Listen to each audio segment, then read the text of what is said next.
India Pakistan cricket rivalry एक बहुत ही बड़ा सोशो कल्चरल फिनोमेना है जिसमें बहुत गहराई तक हिस्टोरिकल और पॉलिटिकल नैरेटिव्स बने हुए हैं। और जब ये क्रिकेट के पैशन और प्लेयर्स की डेडिकेशन से मिलते हैं तो इंडियन सबकॉन्टिनेंट की ऑडियंस के लिए एक बहुत बड़ा स्पेक्टेकल तैयार हो जाता है जिसे करोड़ों लोग बड़े चाव और एक्साइटमेंट से देखते हैं। ये क्रिकेट पिच पर खेला गया स्पोर्ट कंपटीशन सिर्फ स्पोर्ट्स की लड़ाई नहीं होती बल्कि बहुत बड़े इशूज जैसे नेशनल आइडेंटिटी और पेट्रियाटिज्म की जंग होती है। इस मैच के दौरान ये क्रिकेट फील्ड एक सिंबॉलिक बैटल ग्राउंड बन जाता है जहां नेशनलिज्म और कम्युनल आइडेंटिटी का फेस ऑफ होता है। एक तरफ जहां इतने एग्रेशन से इस कंपटीशन को देखा जाता है वहीं दूसरी तरफ कई इंटेलेक्चुअल्स इस प्रतियोगिता को शांति, अमन और डिप्लोमेसी से भी जोड़ते हैं।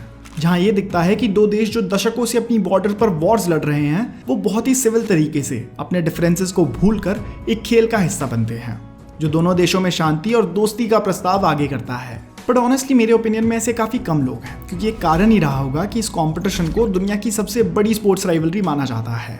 खैर, इस वीडियो में मैं आपके लिए कई ऐसे किस्से लेकर आया हूँ जहाँ इंडिया और पाकिस्तान की राइवलरी बखूबी झलकती है। कई ऐसे किस्से जिनमें दोनों टीम्स बहुत एग्रेसिवली एक दूसरे से लड़ती हुई दिखती हैं। वहीं कुछ ऐसे किस्से भी जहां प्लेयर स्पोर्ट्समैनशिप को आगे रखते हुए एक अच्छा जेस्चर सामने रखते हैं। इसके अलावा मैं आपको इंडियन पाकिस्तान क्रिकेट राइवलरी से जुड़े कुछ क्रिकेट रिकॉर्ड्स के बारे में भी बताऊंगा। तो आइए शुरू करते हैं। इंडिया और पाकिस्तान ने सबसे पहला टेस्ट मैच खेला 16 अक्टूबर 1952 को जब पाकिस्तान क्रिकेट टीम पहली बार इंडिया टूर पर आई थी। इस मैच को दिल्ली के अरुण जेटली स्टेडियम में खेला गया था जिसका उस वक्त नाम फिरोशा कोटला स्टेडियम हुआ करता था। और इस मैच को इंडिया ने बहुत बड़े अंतर से जीता। इससे इंडियन फैंस बहुत खुश थे। उनकी खुशी की वजह यह भी थी कि अभी पार्टीशन से हुए जख्म ताज़ा थे और ये विक्ट्री एक सेंटिमेंटल विक्ट्री बनकर सामने आई थी। पर यही खुशी अगले टेस्ट मैच में बहुत गुस्से में बदल गई जब इंडिया अपना दूसरा टेस्ट मैच पाकिस्तान से हार गया। ये मैच लखनऊ में हुआ था जिससे यहाँ का होम क्राउड इंडियन प्लेयर्स की तरफ बहुत गुस्सा आ गया था। ये पहला मौका था जब इन दोनों क्रिकेट टीम्स ने अपने ऊपर प्रेशर को महसूस किया, जब अपने ऊपर जिम्मेदारी और उम्मीदों के वजन को देखा। इस सीरीज के तीसरे मैच को जीतकर इंडियन टीम से क्राउड अब बहुत खुश हुआ, लेकिन ये इस बढ़ते प्रेशर की बस शुरुआत भर थी। इस सीरीज के अगले दो मैचेस में दोनों टीम्स के प्लेयर्स बहुत डिफेंसिवली और प्रेशर में खेल रहे थे। इस वजह से दोनों मैचेस टाई हुए और ये सीरीज इंडिया जीत गया। इसके बाद अगली सीरीज हुई थी 1955 में जब इंडिया ने पाकिस्तान का टूर किया और इस मौके पर हजारों इंडियन फैंस इन मैचेस को पाकिस्तान देखने गए थे, जिस वजह से हजारों इंडियंस को वीजाज इशू किए गए थे। पर इस सीरीज में प्रेशर इतना ज्यादा था कि ये सीरीज भी टाई हो गई और दोनों टीम्स एक मैच भी नहीं जीत सकी। ऐसे में पाकिस्तान के एम्पायर्स की भी बहुत कंप्लेंट्स की जाती थी क्योंकि वो फेयर तरीके से एम्पायरिंग नहीं करते थे। एक बात जो हमेशा देखी गई वो ये भी थी कि पाकिस्तानी ऑफिशियल्स अक्सर अपनी बात से मुकर जाते थे और जहां वो सीरीज के पहले फेयर कॉन्डक्ट के प्रोमिसेस करते थे वहीं सीरीज के दौरान बिल्कुल उल्टा करते हुए दिखते थे। इस वजह से टाइम के साथ दोनों देशों के क्रिकेट काउंसिल्स के बीच की गुडविल पर भी असर पड़ने लगा था। ऐसा कई बार हुआ जब पाकिस्तान की तरफ से हुए अटैक्स की वजह से दोनों देशों ने क्रिकेट पर होल्ड लगाया, लेकिन हर बार दोनों देशों के बीच हुए डिप्लोमेटिक डिस्कशंस के बाद क्रिकेट रिज्यूम हो जाता था। लेकिन पाकिस्तान बीइंग पाकिस्तान वो बाज नहीं आते और फिर अटैक कर देते हैं। इससे दोनों देशों के क्रिकेटिंग रिलेशंस अफेक्ट होते रहे और इसी वजह से 2008 अटैक्स की वजह से दोनों देशों ने सिर्फ एक ओडीआई सीरीज खेली है और इसके अलावा दोनों टीम्स ने केवल आईसीसी ट्रॉफीज में ही एक दूसरे का सामना करा है। इंडिया और पाकिस्तान 15 टेस्ट सीरीज खेल चुकी हैं जिसमें से दोनों टीम्स ने 4-4 सीरीज जीती हैं। मैचेस की बात करें तो आज तक 59 इंटरनेशनल टेस्ट मैचेस में इंडिया पाकिस्तान आमने सामने उतरे हैं जिसमें से 38 टेस्ट मैचेस टाई हुए हैं, 12 टेस्ट मैचेस पाकिस्तान जीती और 9 मैचेस इंडिया ने जीते हैं। 134 इंटरनेशनल ओडीआई मैचेस में से 56 इंडिया जीती है, 73 पाकिस्तान और 5 मैचेस टाई हुए हैं। और अगर T20 की बात करें तो 12 इंटरनेशनल T20 मैचेस में से 8 मैचेस इंडिया ने जीते हैं और सिर्फ 3 मैचेस पाकिस्तान ने जीते हैं और 1 मैच टाई हुआ है। अब अगर आईसीसी टूर्नामेंट्स की बात की जाए तो यहाँ इंडियन टीम पूरी तरह से पाकिस्तान को डोमिनेट करती है। अभी तक ओडीआई वर्ल्ड कप में इंडिया और पाकिस्तान 8 बार एक दूसरे के खिलाफ उतरे हैं और इंटरेस्टिंगली इंडिया ने ये सभी 8 मैचेस जीते हैं और पाकिस्तान एक भी मैच इंडिया से नहीं जीत सका है। T20 वर्ल्ड कप की बात करें तो अब तक 7 मैचेस हुए हैं जिसमें से 5 मैचेस इंडिया ने जीते, 1 मैच पाकिस्तान ने जीता और 1 मैच टाई हुआ है। वहीं चैंपियंस ट्रॉफी के 5 मैचेस में से 3 मैचेस पाकिस्तान ने जीते हैं और 2 मैचेस इंडिया ने जीते हैं। अब वर्ल्ड कप ट्रॉफी विन्स की बात कर लेते हैं। इंडिया ने अब तक 2 बार ओडीआई वर्ल्ड कप जीता है, एक बार 1983 में और एक बार 2011 में, जबकि पाकिस्तान ने सिर्फ एक ही ओडीआई वर्ल्ड कप जीता है जो उन्होंने 1992 में जीता था। इंडिया और पाकिस्तान दोनों ने ही एक बार T20 वर्ल्ड कप जीता है और इंडिया ने 2 बार और पाकिस्तान ने 1 बार आईसीसी चैंपियंस ट्रॉफी जीती है। तो इंडिया के पास टोटल 5 आईसीसी ट्रॉफीज हैं और पाकिस्तान के पास 3 ICC trophies. Asia cup tournament wins की बात करें तो इंडिया ने 7 बार ओडीआई एशिया कप जीता है और पाकिस्तान ने 2 बार। वहीं एशिया कप T20 की ट्रॉफी एक बार इंडिया जीत चुकी है, पर पाकिस्तान ने ये ट्रॉफी अभी तक नहीं जीती है। और एशियन टेस्ट चैंपियनशिप अभी तक इंडिया नहीं जीत सका है, जबकि पाकिस्तान एक बार इस चैंपियनशिप को जीत चुका है। ये तो थी इन दोनों टीम्स की स्टैटिस्टिकल परफॉर्मेंस। अब इन टीम्स के कुछ रिकॉर्ड्स की भी बात कर लेते हैं। ओडीआई में इन दोनों टीम्स ने एक दूसरे के खिलाफ हाईएस्ट रिकॉर्ड दर्ज करा 2023 के ही एशिया कप में, जब इंडियन टीम ने कोलंबो में खेलते हुए 356 रन बनाए थे। इस मैच को इंडियन टीम ने 228 रन के अंतर से जीता और ये इन दोनों टीम्स के राइवलरी मैचेस की लार्जेस्ट विक्ट्री भी बन गई थी। और अगर ओडीआई में लोएस्ट स्कोर की बात करें तो वो भी इंडियन टीम ने ही बनाया था, जो था 79 रन का स्कोर, जो इंडियन टीम ने 1978 में सियालकोट में खेलते हुए बनाया था। सचिन तेंदुलकर ने इस राइवलरी के 67 ओडीआई मैचेस खेले हैं, जिसमें उन्होंने 2526 रन बनाए, जो कि इस राइवलरी में किसी भी प्लेयर के लिए सबसे ज़्यादा है।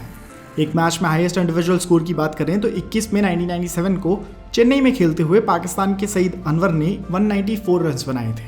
इस लिस्ट में दूसरी पोजीशन पर हैं विराट कोहली, जिन्होंने 2012 में पाकिस्तान के अगेंस्ट 183 रन बनाए थे। अगर बॉलिंग रिकॉर्ड्स की बात करें तो सबसे ज़्यादा विकेट्स वसीम अकरम ने ली हैं, जो कि हैं 60 विकेट्स। इसके अलावा एक एक्सेप्शनल बॉलिंग रिकॉर्ड जो अनिल कुंबले होल्ड करते हैं, वो है एक टेस्ट मैच की एक इनिंग में सबसे ज़्यादा विकेट्स का रिकॉर्ड। ये रिकॉर्ड अनिल कुंबले ने 4 फरवरी 1999 को खेलते हुए बनाया था, जब उन्होंने एक ही इनिंग में 10 विकेट्स ली थी। इसी किस्से की और डिटेल में जाएं तो एक बहुत ही इंटरेस्टिंग किस्सा सामने आता है। इंडिया ने पाकिस्तान को 420 रन का टारगेट दिया। अब पाकिस्तान बैटिंग करने आया और यहीं से शुरू हुआ आज तक का सबसे खतरनाक बॉलिंग स्पेल। ये एक ऐतिहासिक दिन साबित होने वाला था, क्योंकि अनिल कुंबले इस इनिंग में सभी 10 विकेट्स खुद चटकाने वाले थे। जब कुंबले ने पाकिस्तान की 9 विकेट्स ले ली थी, तब वकार यूनिस और वसीम अकरम बैटिंग कर रहे थे। अगला ओवर आया जवागल श्रीनाथ का, जो चाहते थे कि कुंबले का 10 विकेट्स का रिकॉर्ड बन जाए, और इसीलिए वो भी ज़्यादा से ज़्यादा वाइड बॉल्स डालने लगे ताकि वो गलती से भी किसी की विकेट ना ले लें। इंडियन साइड जहां अनिल कुंबले के इस रिकॉर्ड को बन जाने देना चाहती थी, वहीं पाकिस्तान साइड को ये बात बहुत शर्मसार लग रही थी कि एक अकेले कुंबले ने उनकी पूरी टीम को आउट कर दिया है।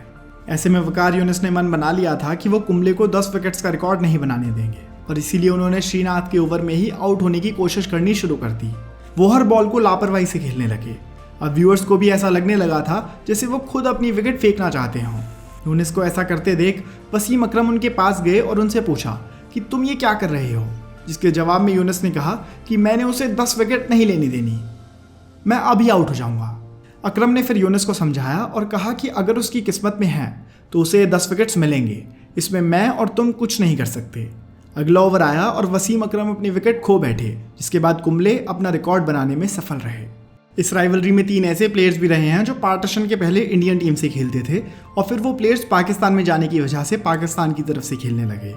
ये 3 प्लेयर्स थे आमिर इलाही, गुल मोहम्मद और अब्दुल हफीज़ करदार। एक बहुत ही एक्सेप्शनल क्रिकेट रिकॉर्ड है टेस्ट क्रिकेट में हाईएस्ट इंडिविजुअल स्कोर का रिकॉर्ड, जिसे वीरेंद्र सहवाग होल्ड करते हैं। 28 मार्च 2004 इस तारीख को पाकिस्तान के मुल्तान में इंडियन टीम टेस्ट मैच खेलने गई थी। इंडिया की पहली इनिंग्स में ओपनिंग करने आए वीरेंद्र सहवाग, जिन्होंने टेस्ट मैच को एक लिमिटेड ओवर्स के मैच की तरह खेलना शुरू कर दिया। इस मैच में वीरेंद्र सहवाग ने 309 रन बनाए थे, जो कि इंडिया और पाकिस्तान राइवलरी का हाईएस्ट इंडिविजुअल स्कोर बन गया था। और इसी के साथ वीरेंद्र सहवाग पहले ऐसे इंडियन बैट्समैन भी बन गए थे जिन्होंने ट्रिपल सेंचुरी लगाई थी। इसी मैच के बाद सहवाग को मुल्तान का सुल्तान निकनेम मिला। सहवाग और पाकिस्तान की राइवलरी की बात चली रही है तो इस राइवलरी का सबसे फेमस किस्सा भी आपको बता देता हूँ। जब सहवाग और सचिन की लेजेंडरी जोड़ी बैटिंग कर रही थी, तब शोएब अख्तर बार बार सहवाग को बाउंसेस डाल रहे थे। Shoaib Akhtar being the sledger that he is, वो हर बॉल के बाद सहवाग को कहते हुक मार के दिखा, हुक मार के दिखा। इस बात ने सहवाग को फ्रस्ट्रेट कर दिया, जिसके जवाब में सहवाग ने कहा कि ये बॉलिंग कर रहा है या भीख मांग रहा है। इस बात को सुनकर आसपास के पाकिस्तानी फील्डर्स भी अपनी हंसी नहीं रोक सके। अगले ओवर के बाद सहवाग समझ गए कि शोएब यूं ही बाउंसर्स फेंकते रहेंगे, और इसीलिए उन्होंने शोएब को कहा कि वो देख, तेरा बाप खड़ा है नॉन स्ट्राइक एंड पे, उसको बोल, वो मार के दिखाएगा। फिर सचिन तेंदुलकर को स्ट्राइक मिली और उन्होंने शोएब की बॉल पर जोरदार छक्का लगाया। इस 6 के बाद सहवाग ने शोएब अख्तर को टॉन्ट करते हुए कहा कि बाप बाप होता है और बेटा बेटा होता है। आइए बढ़ते हैं अगले किस्से पर। यह बहुत फनी है। जब एक बार बैंगलोर में इंडिया पाकिस्तान टेस्ट मैच हो रहा था, तब जावेद मियांदाद बैटिंग कर रहे थे और इंडिया के एक अच्छे स्पिनर ने उस मैच से अपनी वापसी करी थी। पाकिस्तानी बैट्समैन जावेद मियांदाद जानते थे कि वो बॉलर को डिस्ट्रैक्ट करके नर्वस कर सकते हैं, इसीलिए उन्होंने एक नई रणनीति अपनाई। जब भी बॉलर बॉल करता था तो जावेद बॉलर से पूछते थे कि तेरा रूम नंबर क्या है।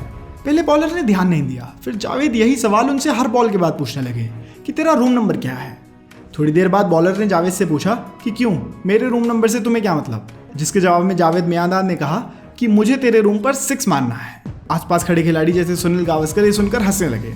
उसके बाद बॉलर ने तय करा कि वो हर बॉल लेग स्टंप लाइन में ही डालेंगे और ऐसा करने से जावेद उनकी बॉल्स को कंफर्टेबली नहीं खेल पा रहे थे। तंग होकर जावेद बॉलर के पास जाकर कुत्ते की तरह भौंकने लगे। एम्पायर ने जावेद से पूछा कि वो ऐसा क्यों कर रहे हैं, जिसके जवाब में जावेद ने कहा कि तो क्या बोलूं, कब से कुत्ते की तरह टांग पकड़ रहा है, ऑफ में नहीं डाल सकता क्या। ये सुनकर आसपास के खिलाड़ी अपनी हंसी नहीं रोक पाए। तो दोस्तों आज की इस वीडियो में बस इतना ही। अगर आपको इंडिया पाकिस्तान क्रिकेट राइवलरी पर बनी ये वीडियो पसंद आई हो तो इस वीडियो को लाइक करके आप हमारा मनोबल बढ़ा सकते हैं। और आपको इस राइवलरी में सबसे अच्छी परफॉर्मेंस किस प्लेयर की लगी हमें कमेंट्स में जरूर बताइएगा। धन्यवाद।